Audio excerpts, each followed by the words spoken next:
I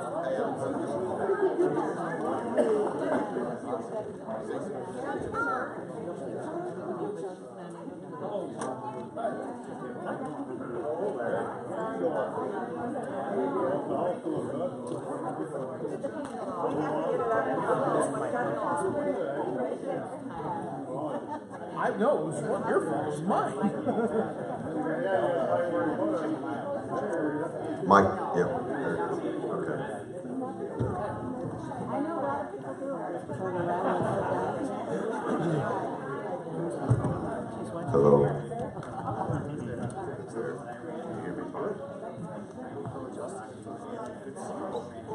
I brought Paul Bunyan this time. Right, that's good. All right, so tonight is first night for Awana, right? All the kids are back there having fun. You're gonna make some s'mores. Another year underway. We'll be busy all the way till May, and I know that the choir is probably preparing for the Christmas cantata. So it's officially that time of year where pretty soon it's gonna start snowing, right? Yeah, it's gonna happen. But not this today, maybe tomorrow, but not today. So, the guy I'm gonna have come up here is still the only guy that is a member of this church that's ever got me to cuss at them in person. So he came up here. You guys are like, well, there's got to be more to that story. Yes, there is. When he came up, man, was it 5 years ago now? Almost 6. Okay, so I go way back with Ronnie. So we're talking 20 years probably. And got into the rescue mission. I'm not going to take much from his testimony, but he kept getting himself kicked out of the rescue mission in the Parker House program. And they kept calling me, and they wanted to help him. And he'd call me with, maybe when you're 40 years old, taking your shirt off, going to fist fight with somebody in the parking lot. I called him a donkey, but I said the other word. Called him the biblical term for it.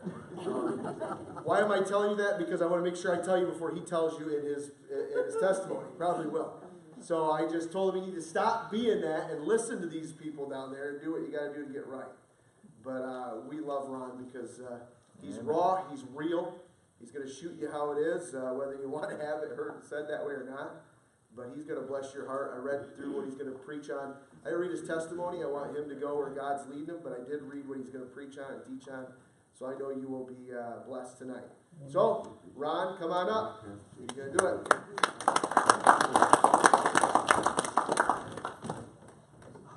See, I already knew I was going to get emotional.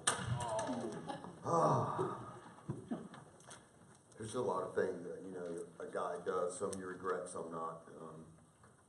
So anyway, basically, I just want to pray. Let's pray first, shall we? Dear Heavenly Father, Lord, I just want to thank you for my salvation. I just thank you for, there's a chance, that is for a man like me to know I'll spend eternity in heaven with you. And for me, that's the greatest gift and blessing I'll ever receive from anybody. And I just ask tonight, if what I'm saying is not true, may you'll take it out of anything I'm going to say. I'll just leave it all on you, Lord. Just give me the strength and the courage to go through this. And may it help and be a help to somebody here or anybody that's watching. Dear Heavenly Father, I just ask now that you bless the service. In Jesus' name I pray. Amen. All right, guys, I'm going to talk, believe it or not, a little bit of pride and anger. That's how this is going to go, because my whole life has been anger, depression. So anyway, what is anger? Anger is defined as a strong feeling of intense displeasure and hostility from either a real or fake situation. There are two types of anger. There's righteous anger and bad anger. We'll get to the bad anger in a minute, but there's also righteous anger. And I was talking with Cecil on this, and from what I could find, I think as humans, we're just bad by nature. So I don't think a human per se could have any righteous anger. I mean, I guess you could with your children and certain things like that. But the only time to have righteous anger, you have to have three elements. It has to be the right time, the right reason, or in the right way. If you don't approach it or in God's way, is what the right way. If you don't approach it in that, then there really is nothing as righteous anger for us. God, over 400 times, has been angry at his people or for one word or another. Like Jesus flipping the tables and whipping in people because they were trying to sell stuff in God's house. That's a righteous anger. Now for the bad anger, unlike righteous anger, there is no place or time for bad anger. Not ever, period. No way around it. You shouldn't have it. So if you will, you turn with me to James 1:20. Look at James. I just wanted to say it because Cecil does all the time. When you're there, say you're there.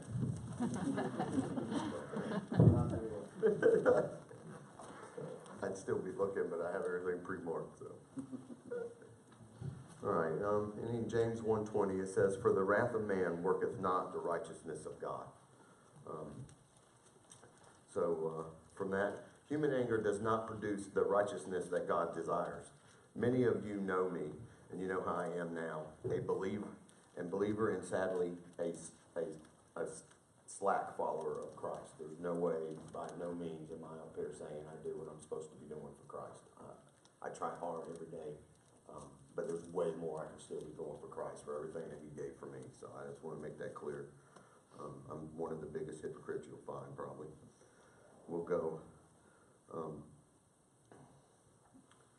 But after my testimony, I'll look like a good boy or a saint, I promise you, from what you see. And what I am now, I'm a lot loud.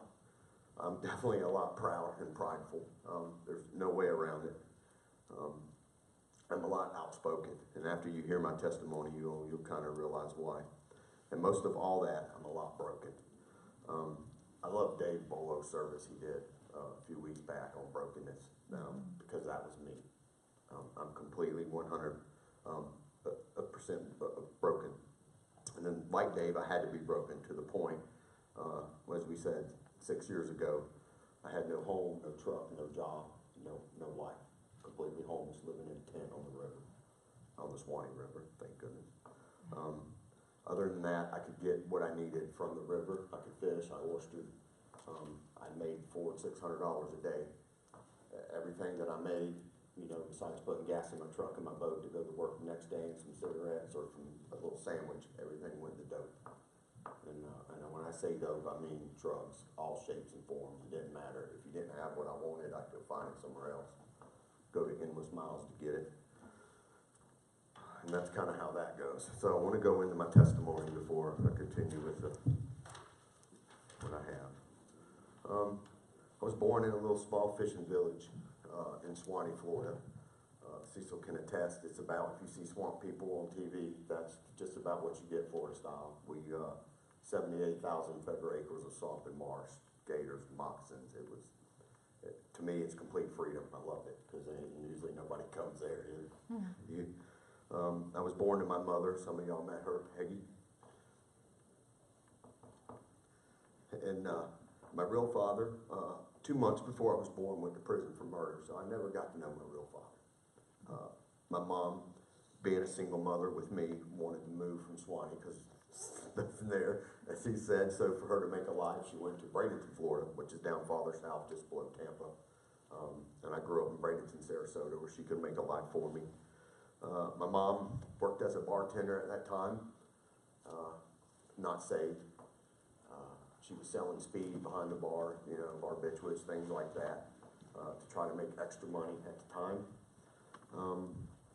And then my dad, he's my stepfather, but he's my dad. He's the only father I ever known. Stephanie and Shannon's real father. Met my mom, serenaded her every night at the bar. He worked at the gas station next door as a mechanic, had an apartment upstairs, and he'd come down at the bar and keep her company all night long.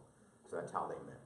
Both non-saved, but just living a normal life. My dad was, at that time, he drank and used to sell weed to make extra money. Mom would, anyway, so to me, it was just a normal lifestyle every night, just to see that, just a little party crowd, as you wanted, but without the hard party. So then, one night, one day I had a friend, his name was Smiley, and Smiley was about 8, and he used to come home on Sundays from a church band and bus, and he'd have candy. So I thought, man, I want some of that candy. So he said, well, just come to church with me. So that's how I started, and that was like in July of the summer of, I want to say he was 1, so it had been like 81 or something. He was just born. Then it must have been 83. Well, Shannon was just born. Shannon was 2, she was just born. So anyway, I begged Mama to come see me. They wanted me to be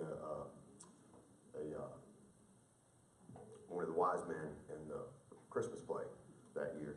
And so I begged my mom all them months coming to come watch me, come watch me, come watch me. So finally she gave in. She said, son, I'll come watch you. And so that night of our Christmas play, my mother came to know the Lord. And when you say you're supposed to do a complete 180, my mother did a complete 180, and we went from drinking, drugging, partying in the house to nothing. She come home, threw CDs away of my, not CDs, but records of my dad, and just a horrible fight from that point on. The devil worked so hard in our family because my dad wasn't ready yet, and and for my mom to come home and just flip the switch like that, it shocked it. It just was a shocker. But my mother was faithful, and she never wavered in her faith, not one bit, to the end. She fought. She fought for a marriage. She fought for her son. Well, at that point, the relationship went between my dad with the drinking. He became pretty abusive. Sorry, Stephanie. She's lived it, she knows. So anyway, just the physical and the emotional abuse that I had to go through with that man, being told you was no good, or he'd knock your teeth down your throat, or just jack you up against the wall with his hand, always made me fearful of a man. I just never really didn't trust men at that point in my life. And then it kind of went on later. One day he came home and he said, son, I want to rock. And at that time, if you know the music, there was a song, I Want to Rock. Anyway, that was a pretty cool song. So I was like, yeah, Dad, yeah. Well, so anyway, he called me later and says, no, son, I'm talking about crack. Cocaine was the new thing. And a couple of my friends in the neighborhood, their older brothers were selling it. I said, oh, whatever. So he gave me some money, and I go down the street, and I get it for him, and I bring him back, and this goes on. You just don't, you realize what kind of man would send their kid down the road to go get their drugs. And this just happened that way off and on for 8, 9 years. Never took the blame part of it. It was always my fault for something, my fault for this. And Mom sent me off to boys' homes. I've been in juvenile detention. There's a place called Okeechobee, Florida, down in Florida, down in Miami. It's probably the highest maximum security for a juvenile detention center you could be in. Spent 8 months there. Got out, and then by then I was kind of ruined, just fist fighting all the time. You have to do what you got to do to survive. So I came out of that, and we were the only, when we say minorities, they talk about it, well, I think me and my sisters were the only minorities in the neighborhood at the time. It was all black and Mexican. So I guess I became a follower. I did what it took. If it took, I had to go punch somebody in the face to get, part of the gang, so-called, and that's what I went and did. I just go split you. I'm using slang words that you don't know, but I'm trying to just give you a character who I started out to become. And at the whole time, still running drugs for my dad. By then, I've already tried it, and I'm completely addicted to it, so I started robbing and stealing.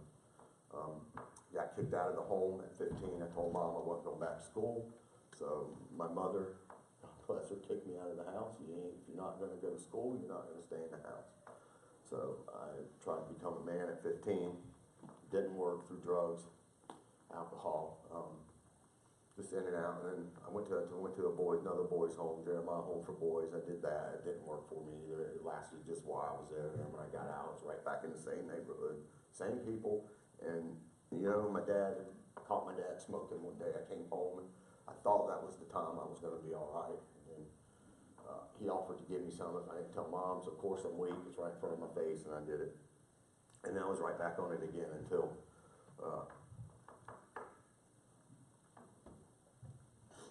Finally robbed a bank, a couple Circle K's one night.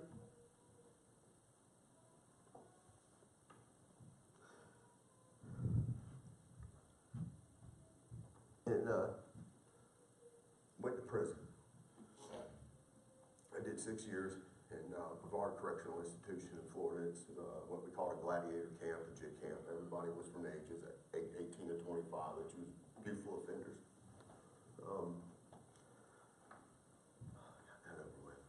Anyway, I got out, had had 2 years state probation, which I completed. I met my first wife, got married, and for the first time I thought I was going to be happy. Things looked good. Went 13 years with her, split up, moved to Sarasota, and I thought, man, I was at a party one night when everybody was, I was still drinking, and by this whole time I had thought I was saved, by the way. I never at one time asked Jesus into my life. I always just assumed, because I went to church since I was 8, my mother was in it, we was there every Sunday morning, Sunday night. Caesar contest, I was in the group there. I just assumed I was. So, I go on after my first marriage, and I get in at a place one night, and I walk into a room, and they're doing cocaine, and I thought, man, I'm all right now. I hadn't done it in 13 years. I'm strong enough. I can do it, and I did it again, and went back to jail for that, because I ended up taking some of the tools I had from my boss's work and went and pawned them, because I just got so high that night, I wanted to keep going. That was the only way to keep going. And it just was a life of just misery, man. So then I left Bradenton. I thought, I had to run. Well, just run away from my problems. I'll run here, run there. So I went back up north and ran away from that issue. And then I'd come back to Bradenton, and when it got bad there, I'd go back up north, and I just did the running game back and forth, and trying to make ends meet. So we'll just advance now. We'll go all the way up. You have to read the stupid paper. We'll go all the way up to like age 30. 32 or so in there. I was pretty much out of control. Just everything I had was on drugs. I did pills, and then one day I had a buddy that was, they were shooting up in this bathroom when I walked in. And I said, man, I never thought about it, but there's like, it's like nothing you'll ever do. It's so instant, you'll get it right now. And so I said, all right. So I had the guy, I was too scared to do it myself. I had him show me how to do it, and showed me. And I've had a session there. If you know anybody that ever has been there, it's not just an addiction to drugs, but it's also addiction to that needle. This is probably the most thing I'm most ashamed of in my life. Needless to say, I had that for 2 years. I did it. It didn't matter what I did or how I did it. It was through a needle. Ended up getting hepatitis C from that. Yada yada. I think by the praise of God, they have a cure for that now, and I don't have it anymore. I took the treatment 8 weeks, and it's gone. These are all things I feel I have to tell or say just to let you know the severity of the darkness that I was in. So coming up to how I got truly saved and how I got here and to where I am now and what Christ has done for me, I was fighting with him in my mind. I was so angry at him, and so anyway, I'm saying, God, this is, I'm about sick and tired of this. I'm sick and tired of being sick and tired of being sick and tired. I said, I need your help. I need you. I said, but if you don't take my way of making money for me, it's not going to happen. And so that was my prayer that night. I got up the next day, like normal. You didn't think about it. It's like I said, my little token prayer. Okay, God, I'm pity potty tonight. Please save me. So I get up in the morning, no big deal. I'm running out early. It's storming out. Nobody's going out to get oysters. I'm an oysterman. I should tell everybody that I'm running on my boat to go get oysters. It's 4 o'clock in the morning. It's storming and lightning. I'm trying to get out there before what we call the man, before the man catches me. If he's on the water and you're illegal, you go to jail. So I'm trying to get out there before he can catch me. And I had a patch on the front of my skiff, and my patch come loose on the front of the boat, so I sunk in about 15 foot of water. So there it is. I had swam over to an oyster bar, cut myself all up, getting on top of the oyster bar, because they're like razor blades, the outside edges of them. But there I was in the storm, and it kind of dawned on me. I said, oh, wow. This is the start. You just took my boat from me. Now my oysters that I do have are in the bottom of the water. I got no boat. So I sat out there for about 4 hours on that oyster bar, cut up, waiting. Finally, a guy who came by in a boat stopped and flagged me down. He picked me up. So then I got one of my other little drugging buddies in town. And I'm still fighting God over this. And I said, man, I got about $400 of oysters in the bottom of the water right now in the boat. You take me back out there. I'll dive down with a rope tie on each one of them because they're in bushels, 60-pound bag bushels, and we'll bring them to the top. So of course he says, yeah. So we go out there, and I get all my oysters back. We bring them in, and now I still have my truck. So I backed my truck up, I loaded my truck up, never had a bit of problem with this thing, and I'm heading into town. It's like 24 miles one way. It's all in the middle of the woods and swamp. And my motor blew out of nowhere. And then that's when I fell on my knees. That really hit me hard. Now, I told him, you have to take this way of me making money or I'm not going to change it.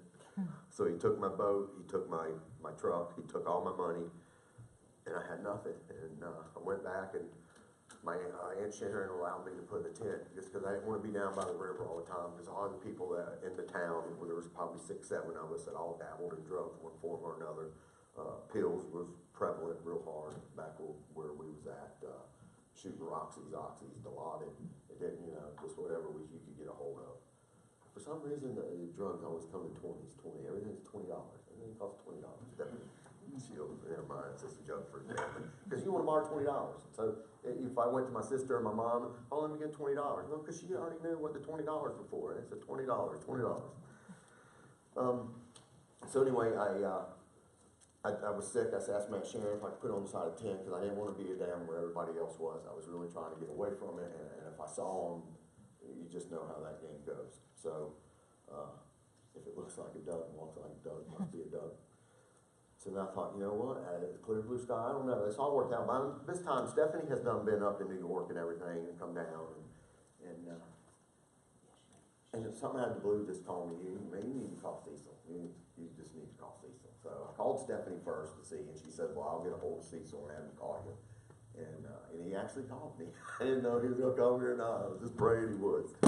So he told me, he said, yeah. He goes, I'm pretty sure we have a program up here if you want to come, and get right. He says, but you're going to have to do it on your own. I'm not going to call you, this and that.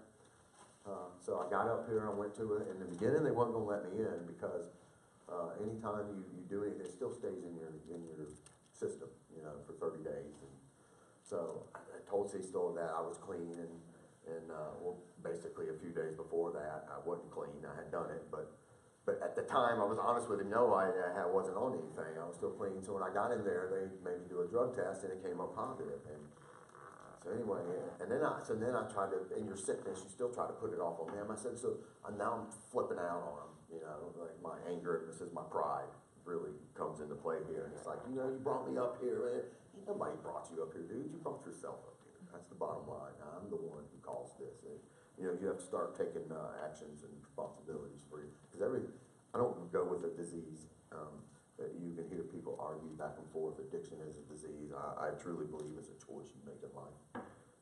You're responsible for every choice you make. I have empathy. I don't feel sorry for a guy or a girl that's on it. I do know why they do it. That's my empathy part now. So anyway, long story short, where Cecil got, I was mad at it because, I pretty much lied to him in a way, whether it's a little lie or a white lie, I still lied to him. So he called me on my bluff, and he's known me before, so he knows. He just knew to call me out and make me stand still. So I walked the streets of Utica for 9 months. Some people might have remembered Brother Rick. When I got there, I was bound and determined to prove that man wrong, only because he had certain things in his beliefs that he did that I didn't think we were supposed to do. Just don't ever challenge that man scripturally, he'll eat you up. So, I did that, and I really had to get real with myself. I had to, it was a time in my life where I was sick and tired. I want to say that, I don't go down to the AA meetings regularly and NA meetings like I should, just because, I have Jesus in my life, and I can't describe how that feels. When I truly accepted Him and broke down, there is a sense of, I'm trying to say, Cecil, that wanting, I've always wanted, no matter what, I've wanted a drug to mask my feelings. There is none of that. It takes everything you can't even describe away not to have the urge. I had it during this and I forgot the word. It's such a good word too. It would have made me look good if I could have remembered it. So anyway, I don't have that urge. I don't longing. And you know what? I wasn't dope sick, man. And I can tell you now, there's many a times I had to go without it because I couldn't get it. And the legs hurting, the stomach tightening up. it just was gone, and that alone is a miracle. You don't get that. And if you have loved ones or friends that's been on heroin or pills or anything else, the dope sickness it's so hard to watch somebody go through. And this time I didn't have that, so that's strictly Jesus. That's Jesus and all Jesus. To take that away, because that would have been a lot of hurt and misery. And that's kind of the story. It's been 6 years now. Thank goodness for my wonderful wife that I met. I couldn't ask for a more godlier woman. We're definitely both so screwed up in our own other issues of life. And I can say that. She probably is going to kill me later. But we both have our own issues. And I think what issues we both have, we're both strong. Like, she's strong spiritually and wants, we always do, but she wants to really do what God wants us to do. And I'm the opposite, where I'm weak in that, she's strong. But what I'm strong is, I guess I always joke and say, with the common sense and just the whatever. If we got to survive, honey, I tell her we're going to survive. I'm going to make sure we live. We will make it. So I think it helps us both. But more so, she's such a blessing. I put so much off onto her, and maybe it was a little bit of the way I was raised, and maybe I don't talk to her quite the way. But I am such a prideful man. And anger. I just can't describe the anger that I have, and so I'm going to go on with that now. That's pretty much my story. Now you kind of get an idea of where I was at. And I said, well, as you can see, bad anger is the most destructive emotion of them all. Bad anger has no good effect on the body. I mean, look, I got no teeth. It just has. You're supposed to laugh. I laugh. Yeah, real effect on the body, and the consequences from bad anger are devastating. Just a few of the symptoms I can personally relate to with anger. About how broken family and friendships that can never be repaired. I've got that. Depression, deep, ongoing, sucky feelings that never leave you, that you have to fight away daily. And finally, suicide. I often thought of it, and just how nice it would have had been not to face myself another day. I didn't care about facing y'all or anything, because I didn't care about anybody. I just didn't care. But facing myself was the worst. That was the most worst, sickening feeling every day, to look at me in the mirror, to see who I was. And now, mind y'all, my mother has been praying this whole time, nonstop. She had went, I used to be mad, why would she not leave my father? Because she would, and put me in jail all the time, or juvenile detention, or whatever. I didn't get it. I used to think she didn't love me, but she loved him. Why would you stay with him, but make me go away? And for the longest, the sisters always called me Onigon, and it wasn't until just now, or that was my nickname, Onigon. I thought it was because I was always gone, but she said that wasn't even it. But I always used to think that was my name, so I had a lot of anger all the way around. Bad anger is always about you, period. No matter what. If you're angry, it's because it's something you're not getting or something you want. God said anger on a man's bosom is a fool. And we all know God doesn't like us calling someone else a fool. So you know it's bad. So I get that, as anger makes you look like an idiot, which I often seldom make myself, because I'm pretty quick with my tongue. I've always been that way. I learned it early. Some other facts on anger. Anger is passed down. I truly believe that, 100% believe that. Just ask my sister. I'm totally ate up with my dad. As much as I despise him, well, actually, as much as I hated him, most times, I really loved him. He's all I ever had. You look for a hero in a man. I just didn't have one growing up. I think the closest man I had as a hero growing up was a man named Mr. Weaver. He took my sisters and us in kind of early on in life. Even let me stay there a few times when my own mother wouldn't let me stay at home. So he was probably the closest man I knew then. And anger also stems from your environment. My environment was an angry family, angry friends, finally prison, where that was the most anger. But I had to be angry to survive. So who was I angry at? My dad, for just being the worst example I had for a father. My mom, for sending me away to homes, in the jail and prison. Myself, for not believing or making better choices in life about the world. for not accepting my crap or shunning me to be convicted, or shunning me for being a convicted felon, struggling to get jobs that really meant something. My sister could attest, I've always worked. I've never not really, ever not worked. That was one thing I guess I got from my mom, because she did 2 jobs and school. So there was no way that working wasn't an option. If you don't work, you don't eat. That's biblical. Look that in love.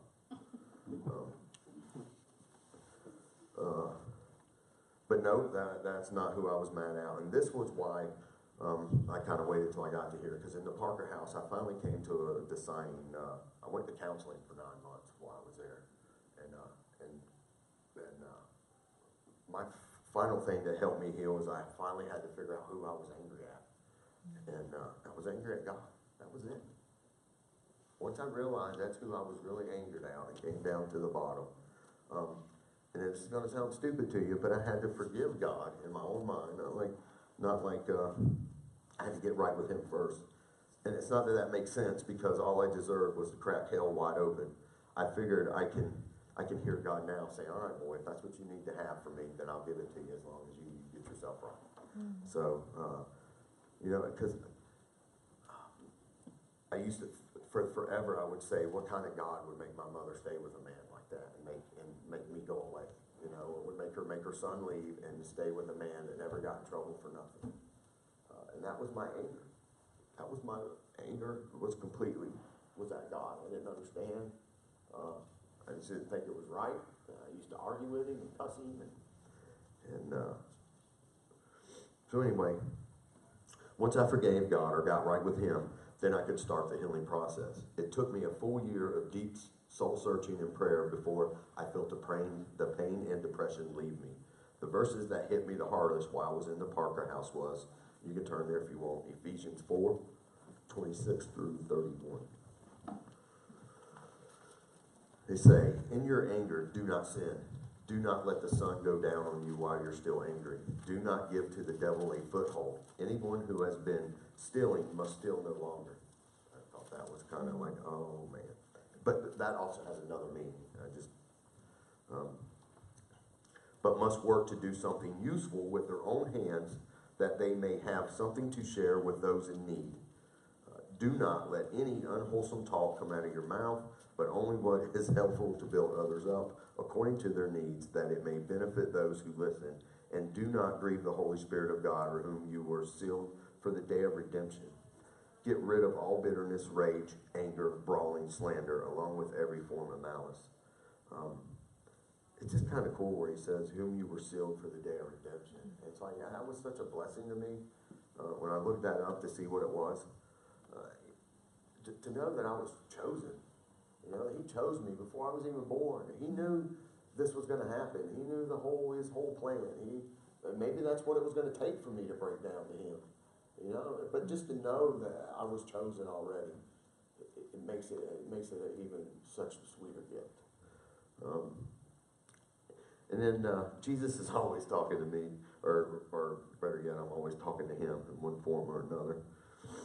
And it's me that argues with Him, and that's where I am today. I still struggle with anger today. I got close friends here that can attest. I'm very much though, if I feel you're doing somebody wrong that I love, I don't have a problem confronting them. I don't have a problem just saying what's on my heart and how I feel, only because I think that's how I went through life growing up. One way or another, good or bad, you just kind of told it how it was. So I just pray every day that God works on me with that, because I have such a horrible, not the slandering mouth as in cussing, but I just have such a, I don't know how to deal with emotions. You know, the real honest truth is, I never really learned, you know, from, like I said, from the age of 13, I was on the streets. So I never learned, I don't know what emotions are. My way of dealing with emotions is rage, anger, violence. That was just how I dealt with them. So it's still an ongoing, and to think that, you know, when you have an addiction and you start with these psychological issues from early on, you stop maturing. The addiction takes over. And then that whole run of that whole cycle, you're never growing. You know, and that addiction's in the background. It's still waiting.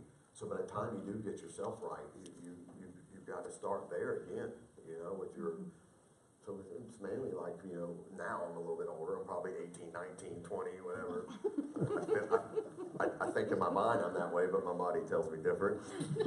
But my emotion-wise and how I act sometimes is pretty still irresponsible. So it says, and then I wanted to go to, I just want to say I still struggle with anger today, but I know I have a great role model in a father now. I have Jesus.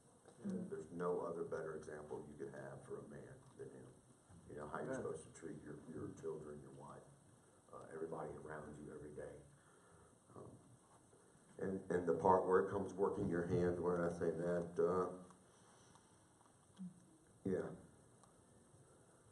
But you must work doing something useful with your own hands and what they have. I'm a firm believer in the van route, you know, with our children and the bus ministry, because that's what saved my mom. And without my mom being saved, who knows where we'd be, Stephanie? It could have been bad. Probably a bunch of banjo playing, toothless people, of course. So anyway, thank goodness for the van route, and that's why, you know, I kind of like doing what I do now. Cecil's always had a passion for teens, even to this day. He still, I mean, if you ask him, if he's honest, he'd rather be back there with the teens right now. And that's where I was. I for some reason, I click with kids, and that's because of my emotional issue, I think. I'm just a big kid at heart still, as old as I'm getting. So anyway, I just wanted to say that if you have this and you're a praying mother, that is so powerful. You have no idea.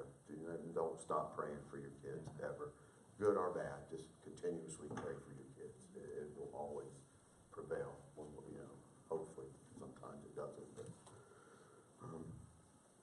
so anyway, what causes fights and quarrels? Well, let's go to James. This is James 4:1-3 now. As you can tell, James is one of my favorite books in the Bible. It's helped me out tremendously. If you're having problems, I recommend reading James immediately. It's so good. What causes fights and quarrels among you? Don't they come from your own desires that battle inside you? You desire, but you do not have, so you kill. And that word also is kind of harsh there, but it's basically the truth. If I don't get what I want, do I lash out at my wife? I lash out at my daughter, or whatever. So